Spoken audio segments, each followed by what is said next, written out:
He sees everybody equally. Doesn't matter dog, elephant, Brahman, dog eater, whatever, everybody is equal for him because he can see Paramatma in their heart. Verse number 30th, we learn when he comes to this relationship, this realization with the Lord, then how does the Lord reciprocate with him?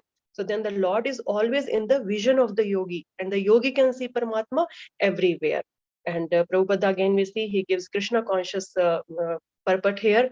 So a devotee sees Krishna as a Sham Sundar, and a yogi sees him as Paramatma. So a devotee also, like as we move on, we should try to see Krishna in everything, everywhere around us. Just yogi sees him only as Paramatma. We can perceive Krishna in different ways, like the water we drink, that taste is Krishna. Whatever we eat, it's offered to Krishna, given to us by Krishna. So whatever mountains and rain, clouds, whatever we see, all the human beings, all the living entities should remind us of Shama Sundar, our dear Krishna.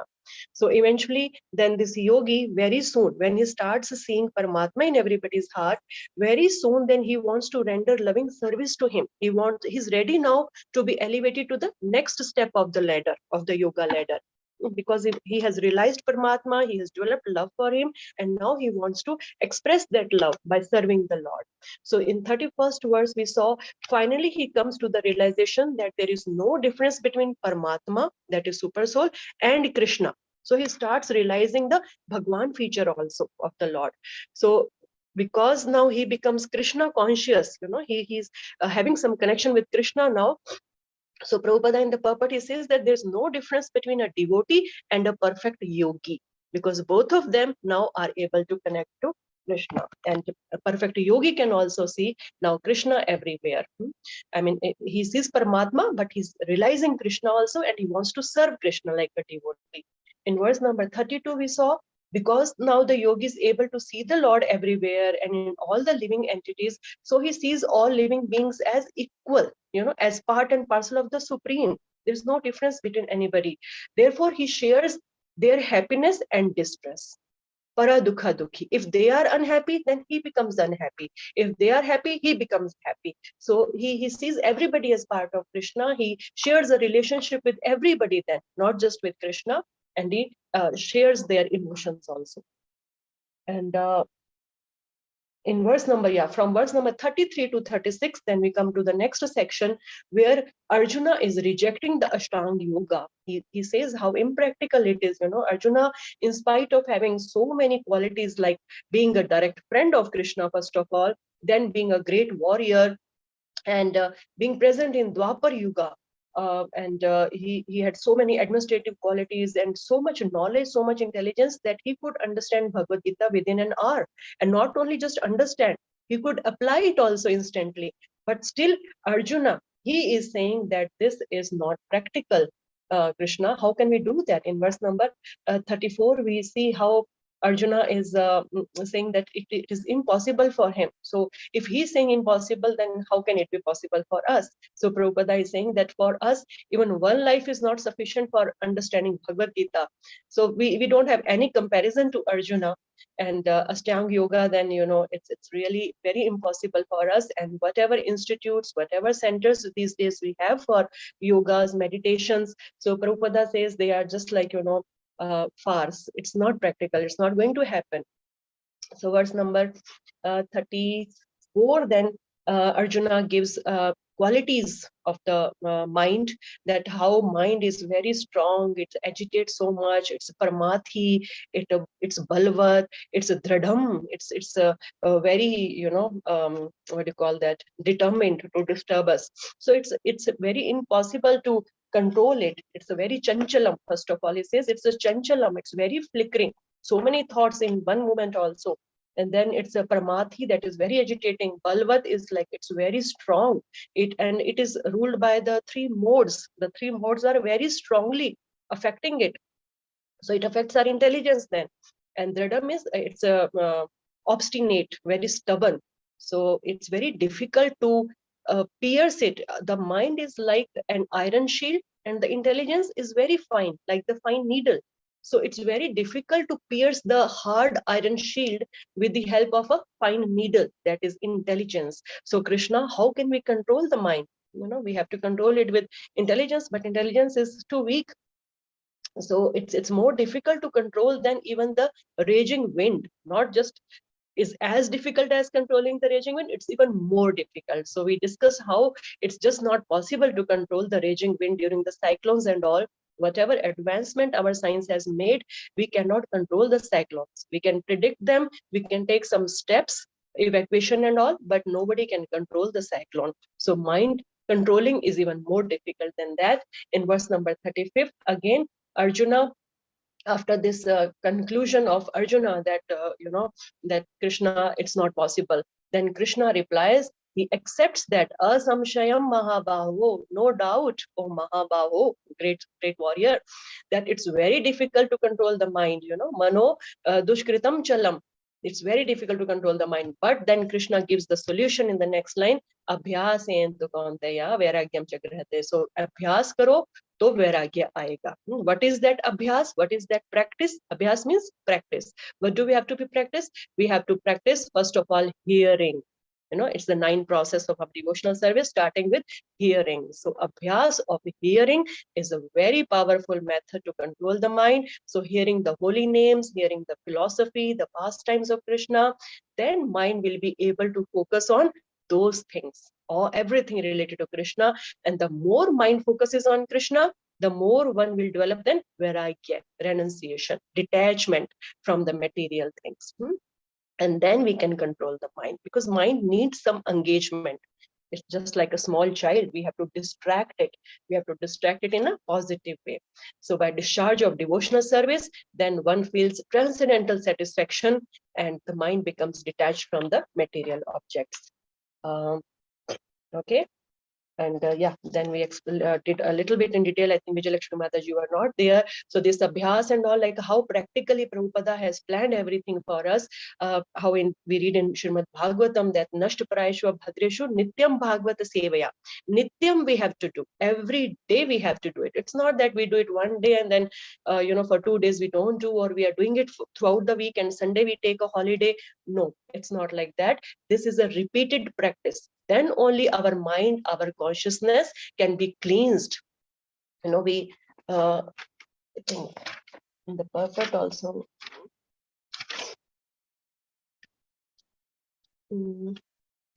Yeah, I think I said that all. The last part of the purport, hearing of the transcendental activities of Lord Krishna is therefore expert treatment for that mad mind. And eating the foodstuff offered to Krishna is the appropriate diet for the suffering patient. So we have to keep doing this, then only our mad mind can be treated. We have to practice this everything with utsaha, nishyad, and dhairyat. We have to show enthusiasm, we have to be determined, and we have to be patient. It will not work overnight. It takes its own time. Gradually, slowly, we become detached from material things and we become more and more attached to Krishna. So we have to constantly focus upon Guru, Sadhu, Shastra, follow their instructions.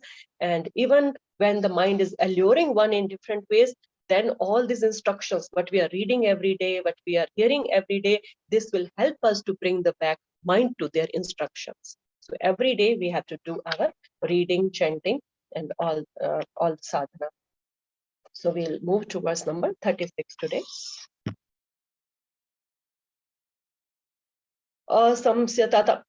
असंयतात्मना योगो दुष्प्राप इति मे मति वश्यात्मना तु यत्ताता सख्यो वाप्तुम उपयतः. Someone please read. Hare Krishna Mataji, should I read? Yes, Mataji, please go ahead. Yeah, translation and purport by His Divine Grace A.C. Bhaktivedanta Swami, Srila Prabhupada ki jai. For one whose mind is unbridled, self-realization is difficult work, but though he whose mind is controlled and who strives by appropriate means is assured of success. That is my opinion. Purport. The Supreme Personality of Godhead declares that one who does not accept the proper treatment to detach the mind from material engagement can hardly achieve success in self-realization. Trying to practice yoga while engaging the mind in material enjoyment is like trying to ignite a fire while pouring water on it. Yoga practice without mental control is a waste of time. Such a show of yoga may be materially lucrative, but it is useless as far as spiritual realization is concerned. Therefore, one must control the mind by engaging it constantly in the transcendental loving service of the Lord. Unless one is engaged in Krishna consciousness, he cannot steadily control the mind. A Krishna conscious person easily achieves the result of yoga practice without separate endeavor, but a yoga practitioner cannot achieve success without becoming Krishna conscious. Hare Krishna Mataji. Dhanyavad. Hare Krishna. Thank you, Mataji. So again, Krishna is telling, for one whose mind is unbridled, uncontrolled, self-realization is difficult for. Krishna here gives his opinion that iti me matihi. This is my opinion. What happens is that it's going to be a self-realization is going to be a difficult job. Asamyata atma. The first word only, asamyata atma. If the mind is, atma here stands for mind, because we are talking about Dhyāna-yoga here. So if the mind is unbridled, it's uncontrolled, then the self-realization will be dushprapta. Dushprapta. Kuch prapt karna is attain. It will become dush. It will become very difficult. And in the next line he says, on the other hand, vashyatmana tu yatata sakhyo vapatum upayataha. So, but if it is vashya atma, if it is in your vash, if it is in a control, if the mind is controlled, then yatata, your endeavor will be sakhya vip, then upayataha. Then you can attain, you can achieve. Avapatum is you can achieve the appropriate, by the appropriate means upayataha. So sakhyo vapatum upayataha, you can achieve it by the appropriate mean. It becomes practical. Your endeavors will become practical when your mind is controlled. You can self-realization will be possible for you. Otherwise, it's just not possible. In the purport, also Prabhupada says, yogi practice without mental control, yoga practice without mental control is a waste of time. Now, how is it? It's like while mind is engaged in material enjoyment, it's like trying to ignite a fire while pouring water on it. So it's totally opposite. We are engaged in material sense gratification and we are trying to practice yoga. Our mind is wandering in all the sense gratification things. The yoga practice is just not possible. It's just a show off then. It's useless as far as spiritual realization is concerned. Therefore, one must control the mind by engaging it constantly in the transcendental loving service of the Lord. So that's a very easy mean to control the mind, to engage it in Krishna's service. We can achieve the ultimate goal, that is self-realization or love of Godhead. Without being Krishna conscious, it's dushprapta. It's a very difficult job. Okay, verse number 37. Now, again, Arjuna will start talking. Krishna has answered his question about the impracticality of the Dhyāna yoga. Now, Arjuna is again coming up with a question about the destination of the unsuccessful yogi. He's like, yeah, it's a very difficult job. So, not sure if everybody can attain the desired result. So, what if they are unsuccessful? What will happen to them then? So, Arjuna here asks, अयतिः श्रद्धयोपेता योगाच चलिता मानसः अप्राप्य योग संसिद्धिं काम गतिं कृष्ण गच्छति. Someone please read verse number 37. Hare Krishna. Hare Krishna. Okay, translation. Arjuna said, "O Krishna, what is the destination of the unsuccessful transcendentalist who in the beginning takes to the process of self-realization with faith, but who later desists due to worldly mindedness and thus does not attain perfection in mysticism?" Purport: the path of self-realization or mysticism is described in the Bhagavad Gita. The basic principle of self-realization is knowledge that the living entity is not this material body, but that he is different from it, and that his happiness is in the eternal life, bliss, and knowledge. These are transcendental beyond both body and mind. Self-realization is sought by the path of knowledge, by the practice of the eightfold system, or by bhakti yoga. In each of these processes, one has to realize the constitutional position of the living entity, his relationship with God, and the activities whereby he can re-establish the lost link and achieve the highest perfectional stage of Krishna consciousness. Following any of the above mentioned three methods, one is sure to reach supreme goal sooner or later. This was asserted by the Lord in the second chapter. Even a little endeavor on the transcendental path offers great hope for deliverance. Out of these three methods, the path of Bhakti Yoga is especially suitable for this age because it is the most direct method of God realization. To be doubly assured, Arjuna is asking Lord Krishna to confirm his former statement. One may sincerely accept the path of self realization, but the process of cultivation of knowledge and practice is of the eightfold yoga system are generally very difficult for this age. Hence, therefore, despite constant endeavor, one may fail for many reasons. First of all, one may not be sufficiently serious about following the process. To pursue the transcendental path is more or less to declare war on the illusory energy. Consequently, when a person tries to escape the clutches of the illusory energy, she tries to defeat the practitioner by various allurements. A conditioned soul is already allured by the modes of material energy, and there is every chance of being allured again, even while performing transcendental disciplines.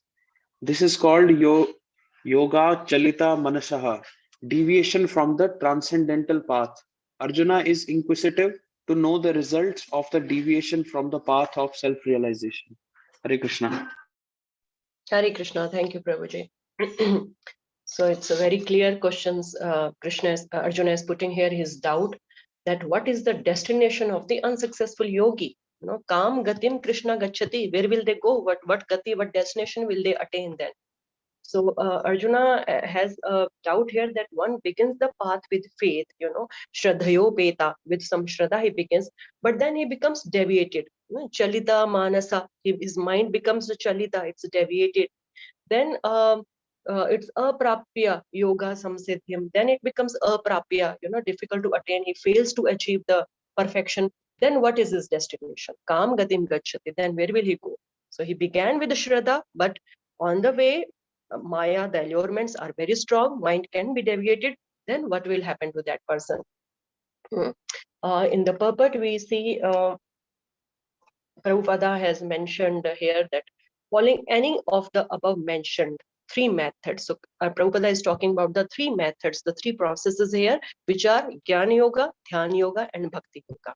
So if one follows any of these three processes, three methods, one is sure to reach the supreme goal sooner or later. He is on the right path, he is on the right ladder, so it is a matter of time. This was asserted by the Lord in the second chapter, that even a little endeavor on the transcendental path offers a great hope for deliverance. In the second chapter, Krishna has said this. Just start endeavoring on this path, and you will definitely get the result for that. And then Prabhupada says, out of these three methods, the path of Bhakti Yoga is especially suitable for this age because it is the most direct method of God realization. So we have seen the impracticalities of Dhyāna yoga, and how much time it takes, how difficult it is for us. So the most practical method, again and again in every single purport Prabhupada tells, is Bhakti Yoga, Krishna consciousness. Now Arjuna here, he's remembering that statement of Krishna, the previous statement. For us it is second chapter, for Arjuna it was not second chapter, it was just a previous part of the conversation.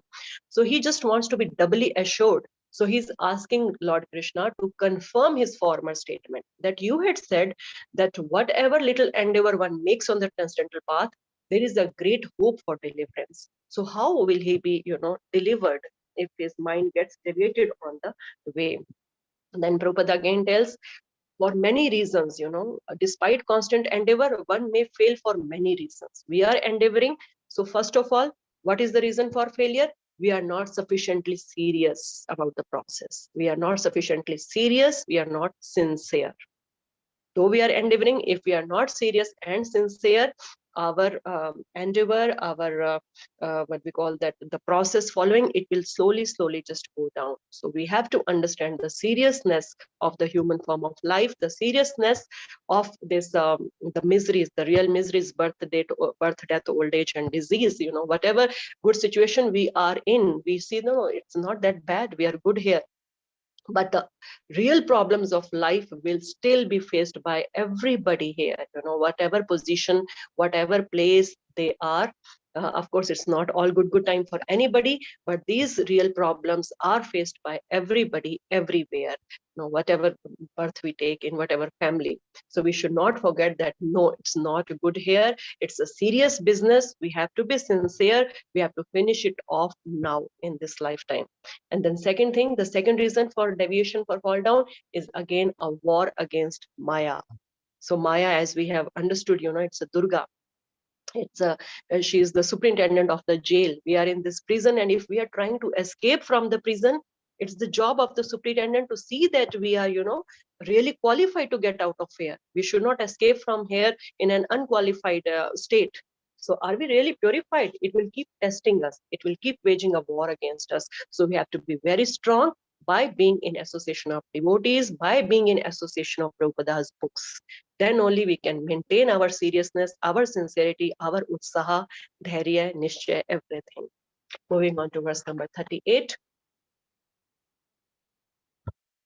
Kaschina no bhaya vibhrastas, chinna brahma iva nashyati, apratishto mahabaho vimudho brahmana patihi. Hare Krishna, translation. O mighty armed Krishna, does not such a man who is bewildered from the path of transcendence fall away from both spiritual and material success and perish like a riven cloud with no position in any sphere? Purport. There are two ways to progress. Those who are materialists have no interest in transcendence, therefore they are more interested in material advancement by economic development or in promotion to higher planets by appropriate work. When one takes to the path of transcendence, one has to cease all material activities and sacrifice all forms of so-called material happiness. If the aspiring transcendentalist fails, then he apparently loses both ways. In other words, he can enjoy neither material happiness nor spiritual success. He has no position. He is like a riven cloud. A cloud in the sky sometimes deviates from a small cloud and joins a big one. But if it cannot join a big one, then it is blown away by the wind and becomes a non-entity in the vast sky. The Brahmana Patihi, Pati is the path of transcendental realization through knowing oneself to be spiritual in essence, part and parcel of the Supreme Lord, who is manifested as Brahman, Paramatma, and Bhagavan. Lord Sri Krishna is the fullest manifestation of the Supreme Absolute Truth, and therefore one who is surrendered to the Supreme Person is a successful transcendentalist. To reach this goal of life through Brahman and Paramatma realization takes many births. Bahunam Janmanam Ante. Therefore, the supermost path of transcendental realization is Bhakti Yoga or Krishna consciousness, the direct method. Hare Krishna. Hare Krishna. Thank you, Mataji. So Arjuna is continuing. He's basically saying that the yogi, he will not attain the material success because he's not on the material path of enjoyment. He's on the transcendental path. So no material success for him. And at the same time, if he doesn't attain the spiritual success, then he's just nowhere, neither material happiness nor spiritual happiness. Where will he go then? He's somewhere in between, just like the riven cloud Prabhupada is telling in the purport here. His position is like a riven cloud. A cloud in the sky sometimes deviates from a small cloud and joins a big one. But if sometimes the small cloud, it is blown away and it's not able to join the big cloud, then it becomes a non-entity in the vast sky. So he's like, what will happen to that person now? What is the position of such a yogi? Moving on to verse number 39. एतन्मे संशयं कृष्ण जेतुम् अर्हसि अशेषतः त्वद् अन्यः संशयस्यास्य चेता न हि उपापद्यते. Hare Krishna Mataji. Hare Krishna. Translation and purport by His Divine Grace A.C. Bhaktivedanta Swami Srila Prabhupada. This is my doubt, O Krishna, and ask you to dispel it completely. But for you, no one is to be found who can destroy this doubt. Purport. Krishna is the perfect knower of past, present, and future. In the beginning of Bhagavad Gita, the Lord said that all living entities existed individually in the past. They exist now in the present, and they continue to retain individual entity in the future. even after liberation from the material entanglement. So he has already cleared up the question for the future and the future of the individual living entity. Now Arjuna wants to know of the future of this unsuccessful transcendentalist. No one is equal to or above Krishna, and certainly the so-called great sages and the philosophers who are at the mercy of material nature cannot equal him. Therefore, the verdict of Krishna is the final and complete answer to all doubts, because he knows past, present, and future perfectly. But no one knows him. Krishna and Krishna conscious devotee alone can know what is what. Hare Krishna. Hare Krishna. Thank you, Mataji. So Arjuna is now placing the question before the authority. So Krishna is the authority to destroy all the doubts. That's why Arjuna is saying that only you can do it, Krishna. Who can destroy this doubt but for you? So I have this doubt, please dispel it. In the purport, it's very simple. Prabhupada has just said that, so he has already cleared up the question of the future of the individual living entity. Now Arjuna wants to know the future of the unsuccessful transcendentalist. So living entity, future, Krishna has already explained about the body and soul, that it's the body which dies, not the soul and all that. So the soul will pass on, that is the living entity. What is its future? It's keep moving on from one body to another. Now what happens to the unsuccessful transcendentalist? So this is another question by Arjuna. Verse number 40, Krishna will reply now. Shri Bhagwan Uvacha Partha नैवह नामुत्र विनाशस्तस्य विद्यते न हि कल्याणकृत् कश्चित् दुर्गतिं तात गच्छति.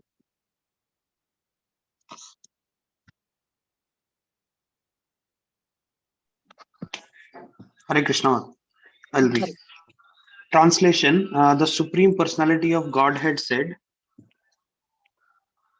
O son of Pratha, a transcendentalist engaged in auspicious activities does not meet with destruction either in this world or in the spiritual world. One who does good, my friend, is never overcome by evil. Purport: in the Srimad Bhagavatam, Sri Narada Muni instructs Vyasadeva as follows. I'll read the translation. If someone gives up all material prospects and takes complete shelter of the Supreme Personality of Godhead, there is no loss or degradation in any way. On the other hand, a non-devotee may fully engage in his occupational duties and yet not gain anything. For material prospects, there are many activities, both spiritual and customary. A transcendentalist is supposed to give up all material activities for the sake of spiritual advancement in life, Krishna consciousness. One may argue that by Krishna consciousness, one may attain the highest perfection if it is completed. But if one does not attain such a perfectional stage, then he loses both materially and spiritually. It is enjoined in the scriptures that one has to suffer the reaction for not executing prescribed duties. Therefore, one who fails to discharge transcendental activities properly becomes subjected to these reactions. The Bhagavatam assures the unsuccessful transcendentalist that there need be no worries, even though he may be subjected to the reaction for not perfectly executing prescribed duties. He is still not a loser, because auspicious Krishna consciousness is never forgotten, and one so engaged will continue to be so even if he is low born in next life. On the other hand, one who simply follows strictly the prescribed duties need not to necessarily attain auspicious results if he is lacking in Krishna consciousness. The purport may be understood as follows. Humanity may be divided into two sections, namely the regulated and the non-regulated. Those who are engaged simply in bestial sense gratification without knowledge of their next life or spiritual salvation belong to the non-regulated section. And those who follow the principles of prescribed duties in the scriptures are classified amongst the regulated section. The non-regulated section, both civilized and non-civilized, educated and non-educated, strong and weak, are full of animal propensities. Their activities are never auspicious, Because while enjoying the animal propensities of eating, sleeping, defending, mating, they perpetually remain in material existence, which is always miserable. On the other hand, those who are regulated by spiritual injunctions, scriptural injunctions, and who thus rise gradually to Krishna consciousness, certainly progress in life. Those who are following the path of auspiciousness can be divided into three sections, namely first, the followers of scriptural rules and regulations who are enjoying material prosperity. Second, those who are trying to find ultimate liberation from material existence. And third, who are devotees in Krishna consciousness. Those who are following the rules and regulations of the scriptures for material happiness may further be divided into two classes: those who are fruitive workers and those who desire no fruit for sense gratification. Those who are after fruitive results for sense gratification may be elevated to a higher standard of life, even to higher planets, but still, because they are not set free from material existence, they are not following the truly auspicious path. The only auspicious activities are those which lead one to liberation. Any activity which is not aimed at ultimate self-realization or liberation from material bodily concept of life is not at all auspicious. Activity in Krishna consciousness is the only auspicious activity, and anyone who voluntarily accepts all bodily discomforts for the sake of making progress on the path of Krishna consciousness can be called a perfect transcendentalist under severe austerity. And because the eightfold yoga system is directed toward the ultimate realization of Krishna consciousness, such practice is also auspicious. And no one who is trying his best in this matter need fear degradation. Hare Krishna. Math. Hare Krishna. Thank you, Prabhuji. So Krishna is replying here that a transcendentalist engaged in auspicious activities does not meet with destruction either in this world or in the spiritual world. It's such a big assurance for everybody. I'm sorry. So one who is Kalyan Krit, the word here, second line, Nahi Kalyan Krit Kashyap. So Kalyan Krit is auspicious activities. So he never need to fear degradation. Vinashas tasya. He doesn't have to fear of vinash, of destruction. What is meant by auspicious path? Srila Prabhupada has explained that in detail in the purport, that only the path which leads to liberation is an auspicious path. No, otherwise it's just not auspicious. So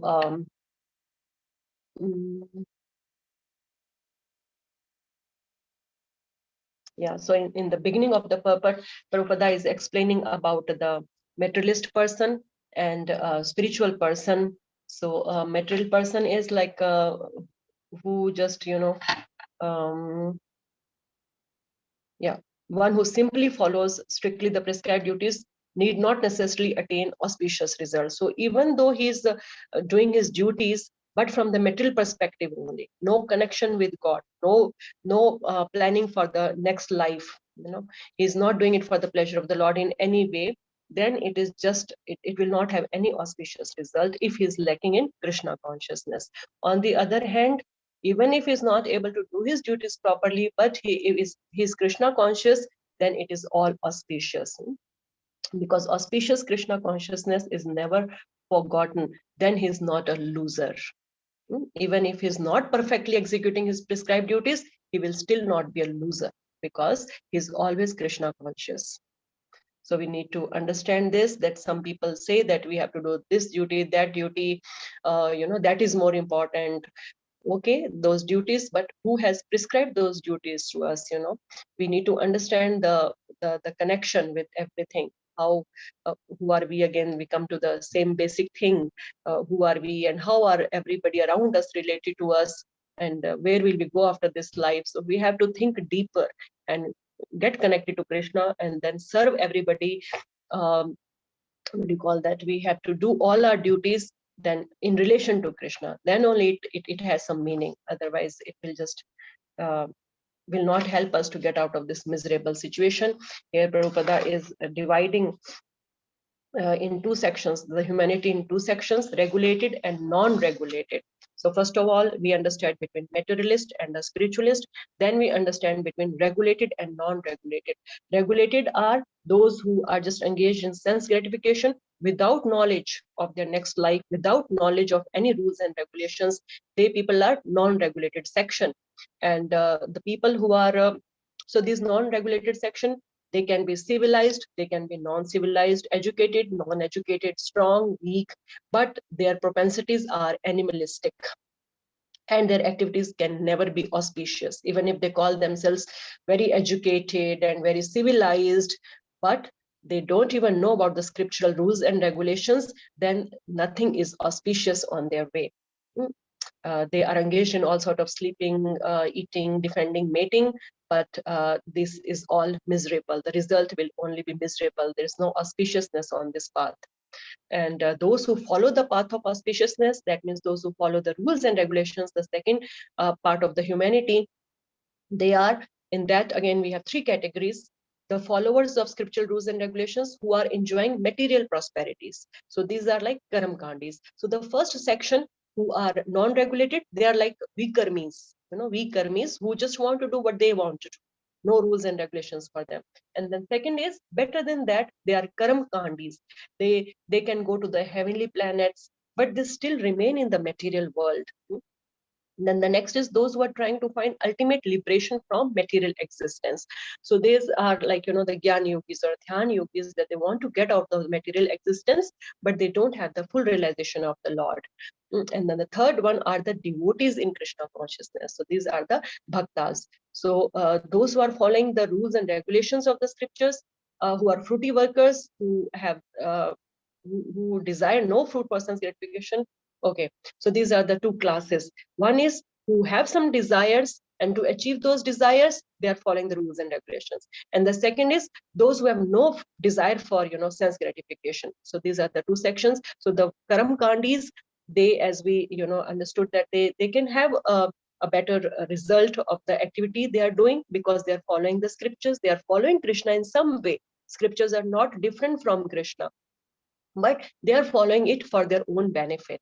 So they can go to the heavenly planets, but that is not real auspicious. The real auspicious are the Jnana yogis, the Ashtanga yogis, the Bhakti yogis. Yeah, Karam yogis are also auspicious because they've started following Krishna in some way.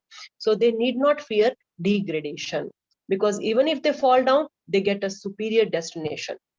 The Lord will explain it in the further verses, but this applies only to the yogis who are on the transcendental path trying to achieve the Lord. So they don't have to fear the degradation. Krishna is convincing Arjuna here that it's okay, start from somewhere, from Karam Kand, then Gyan, then Dhyan, Bhakti, wherever, start getting connected to Krishna. If you are vikarmi, then it's all inauspicious. Verse number 41.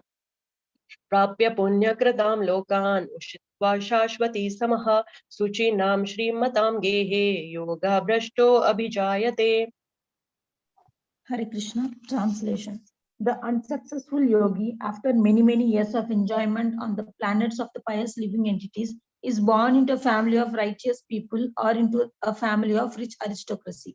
Purport: the unsuccessful yogis are divided into two classes. One is fallen after very little progress, and one is fallen after long practice of yoga. The yogi who falls after a short period of practice goes to the higher planets, where pious living entities are allowed to enter. After prolonged life there, one is sent back again to this planet to take birth in the family of righteous Brahmana, Vaishnava, or of aristocratic merchants. The real purpose of yoga practice is to achieve the highest perfection of Krishna consciousness, as explained in the last verse of this chapter.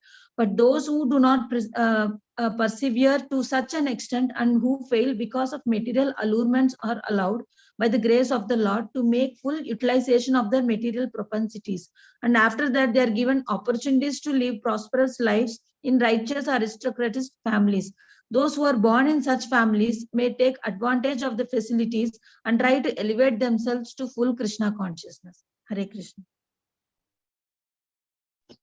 Hare Krishna. Thank you, Mataji.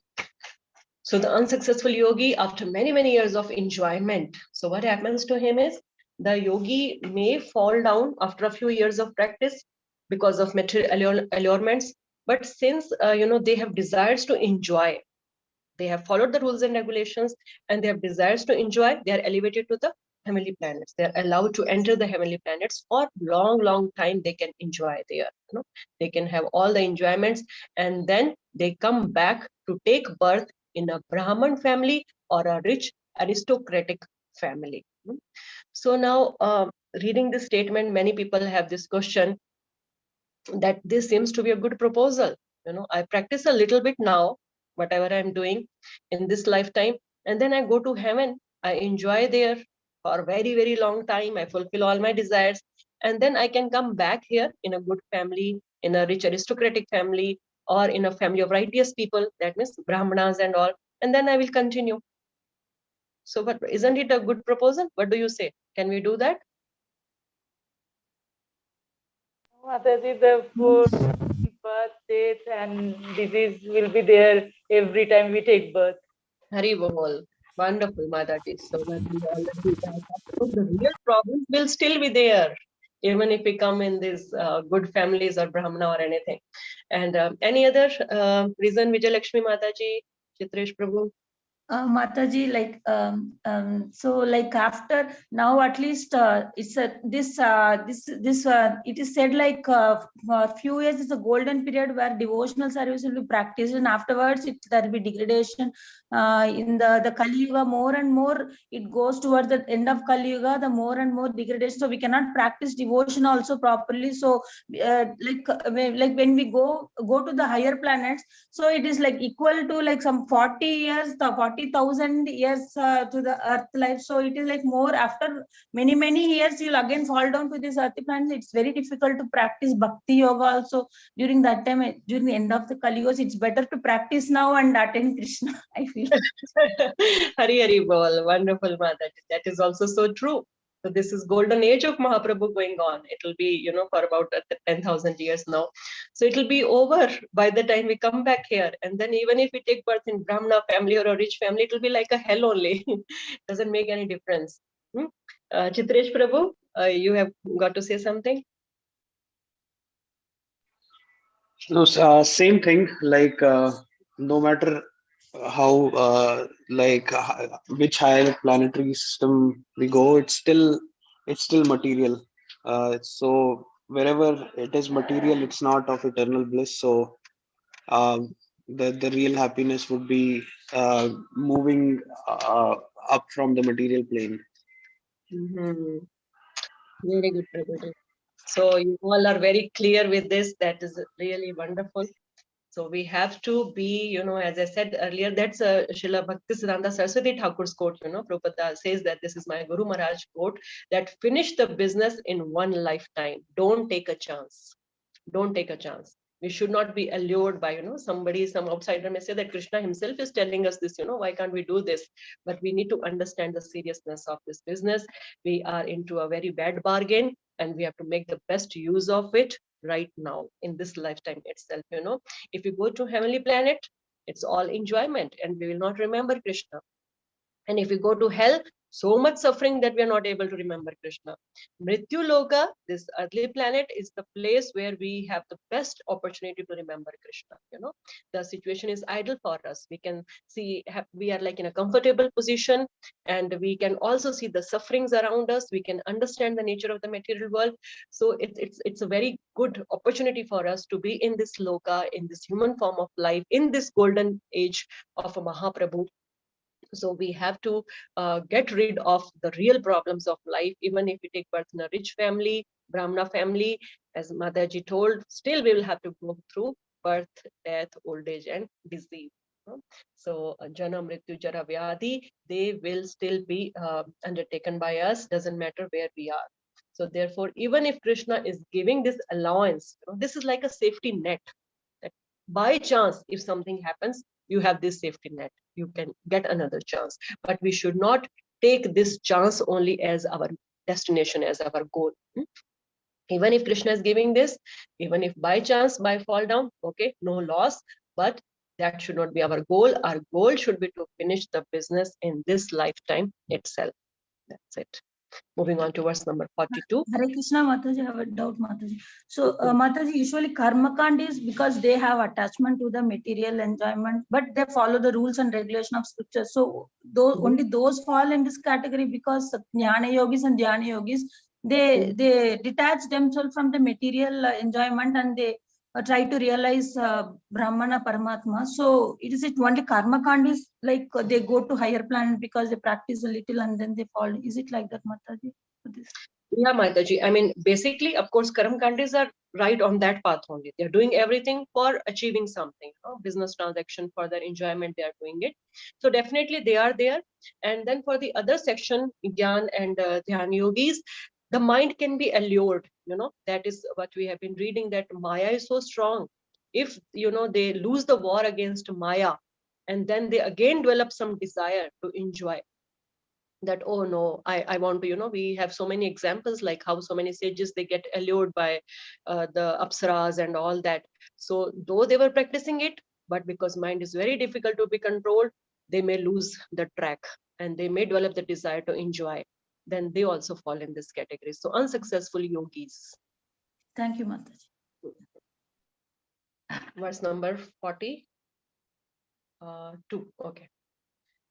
अथवा योगिनामेवा कुले भवति धिमात्मम् एतदधि दुर्लभतरं लोके जन्म यद इदर्शम्.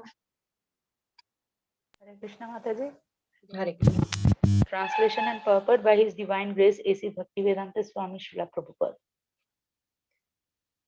Or if unsuccessful after long practice of yoga, he takes birth in a family of transcendentalists who are surely great in wisdom. Certainly, such a birth is rare in this world.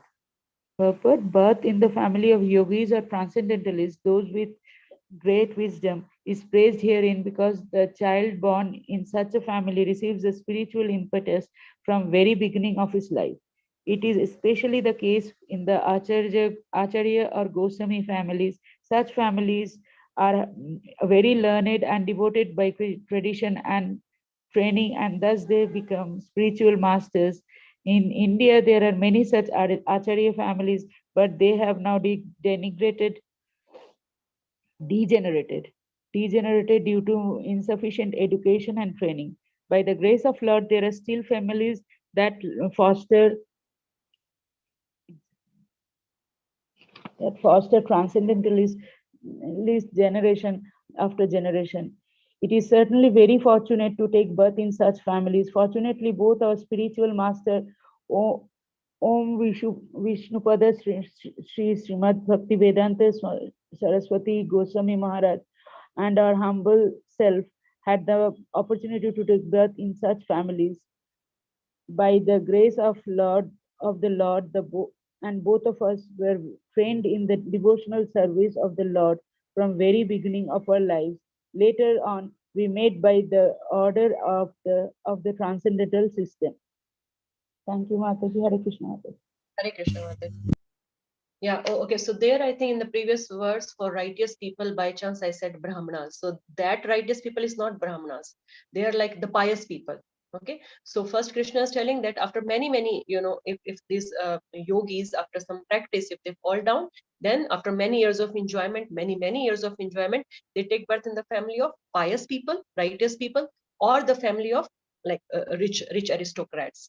Now in this verse, Krishna is telling that if unsuccessful yogi, that means a yogi who has practiced for long time, after long practice of yoga, then what is his destination? He takes birth in a family of transcendentalists, Vaishnavas. So after little practice, if he falls down, then it is rich family and a pious family. But after long practice, then he takes birth in the family of transcendentalists who are surely great in wisdom. So he gets a chance to take birth in elevated Vaishnava family. Prabhupada is giving example of himself and his Guru Maharaj. So those type of families where you have 100% chance to continue your devotional service from the previous point. So there's no allurement there, and because of the so much of purification you had already undergone, whatever the situation here in the material world is that time, and your free will, your desire will still be there to serve Krishna to move towards him. So they can definitely continue on the devotional path.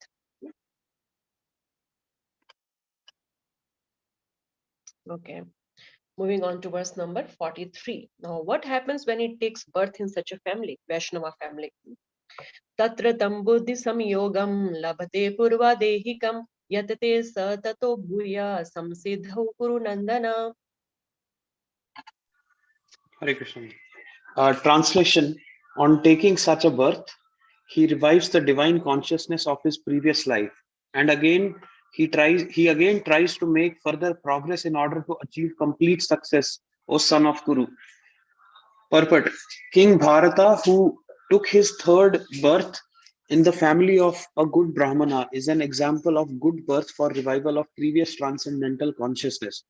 King Bharata was the emperor of the world, and since his time, this planet has been known among the demigods as Bharat Varsha. Formerly, it was known as Ilavrita Varsha. The emperor at an early age retired for spiritual perfection but failed to achieve success.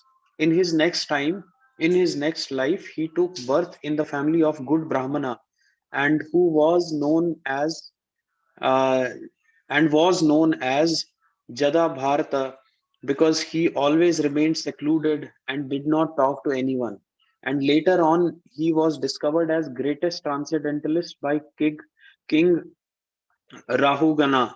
From his life, it is understood that transcendental endeavors or the practice of yoga never go in vain. By the grace of the Lord, the transcendentalist gets repeated opportunities for complete perfection in Krishna consciousness. Hare Krishna. Hare Krishna. Thank you, Prabhuji. So again, what we already talked, that what happens to him when he takes birth in the family, then he continues his spiritual journey from the point he had left. There are very, very good chances or like full assurance that he will continue from there. Prabhupada in the purport is giving the example of King Bharat.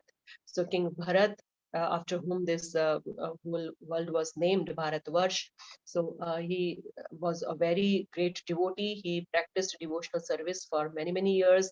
He gave up his empire at an early age. He retired from it to achieve the success to serve the Lord. But he was unsuccessful because he was distracted. His mind was distracted because of a deer. So in the next life, then he took the body of a deer. But by Lord's mercy, in the body of deer also he could remember his previous life, and he was very, very serious.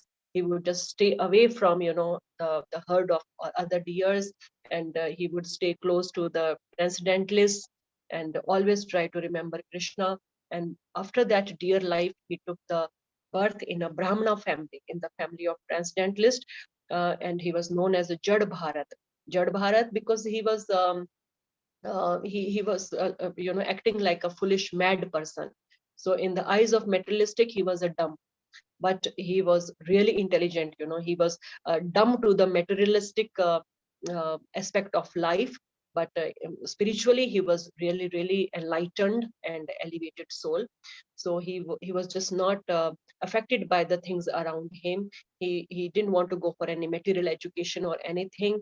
His father tried hard to educate him, to teach him verses and all, but he would act as if he can't remember, he can't learn anything.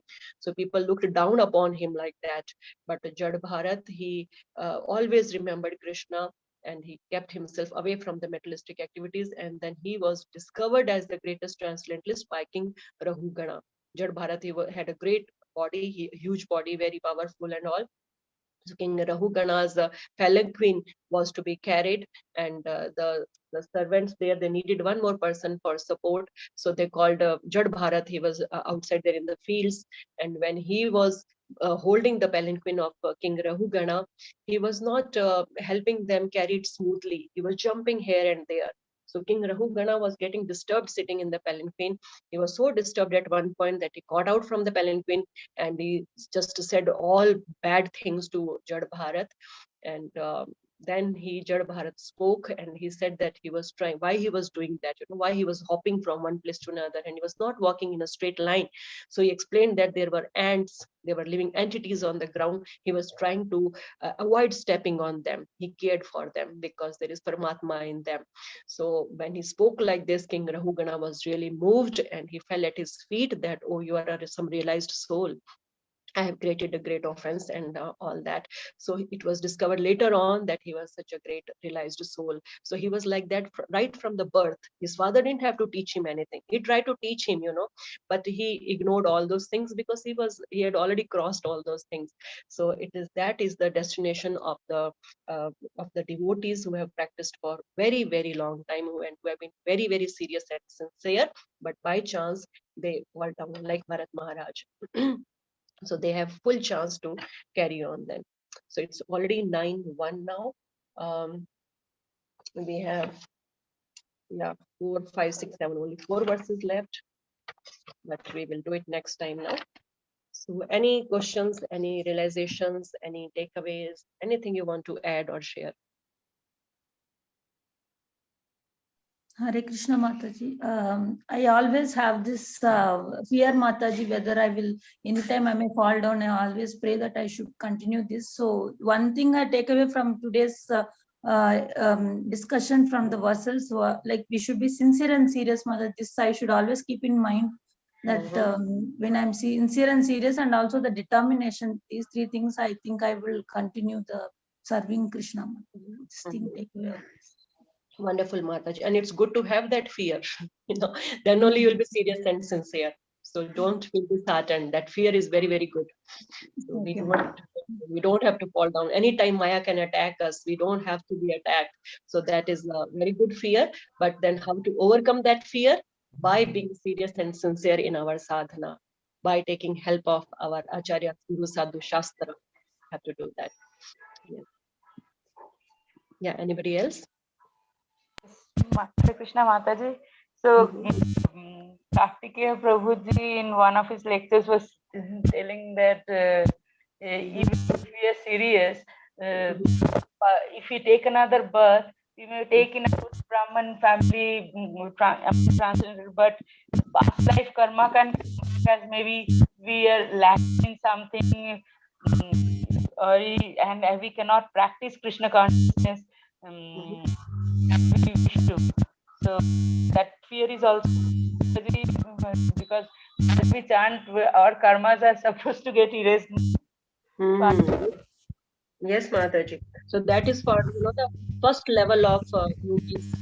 Somebody fall down after little practice, and they take birth in the family of pious people or rich people. So they have a chance, but there is no 100% guarantee that they will practice their devotional life, because their free will may change.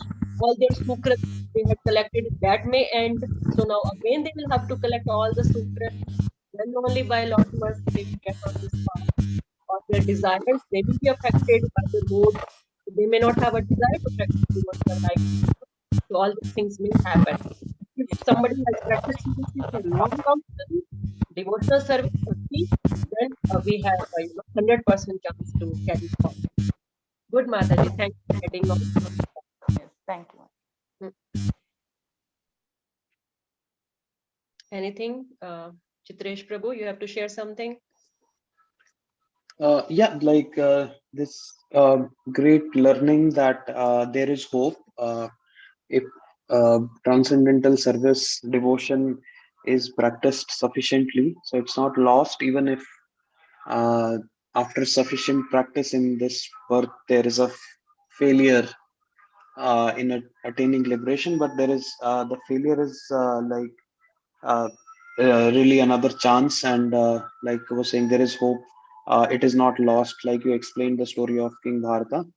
So it's not lost even without external influence or stimuli. A transcendentalist uh, keeps on the work even after multiple changing bodies, so he still regains the uh, transcendental qualities that were attained in the previous birth. So yeah, there is good hope on this path.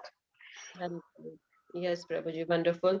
So yeah, that's so good to remember and realize how fortunate we are, how different we are from the simply materialistic people. By grace of Srila Prabhupada, we have realized, what it is, and we are trying to do our part. So even if we are unsuccessful, we are still much better off. We are fortunate because we are on the auspicious path. We are in connection with Krishna. Other people who are doing maybe best to their capability, but without any connection to Krishna, it's just useless. It is all zero. Everything is zero. Krishna is one. If we put one before everything we do, then it has some value, otherwise no value. So we really need to remember that whatever we are doing, our consciousness has to be Krishna conscious. For Krishna we are doing it. So that is one. Before all the zeros, we keep putting one. We can earn good, we can study well, we may achieve something great. Those all are zeros. It's good. Okay, collect as many as zeros, no value. But if you put one before them, it will become great. So we can do best in every field, but being Krishna conscious, that will be really great. Success in this life and success ahead, because we are doing everything for Krishna. So we need to remember we have to be on auspicious path all the time. Thanks for reminding that, Prabhuji. So wonderful. See you all next week. So we will of course finish this chapter next week, and then we can start with the revision maybe. And I think Manish Prabhu was planning some quiz also. So we will revise the first 6 chapters first. That I have no idea. We'll see, how we plan that revision. It will not be, of course, a detailed discussion of all the verses again. We will just pick up some important principles and keep moving on like that, different sections of the chapters. So that may take us another 2 weeks or so, and then we will have the quiz, and we will start with the Bhakti Yoga. So thank you so much, everybody, for engaging me in this seva, and for the pleasure of Srila Prabhupada, you all joined. So may Srila Prabhupada be pleased by all of us and shower his mercy upon us. Srimad Bhagavad Gita ki Jai.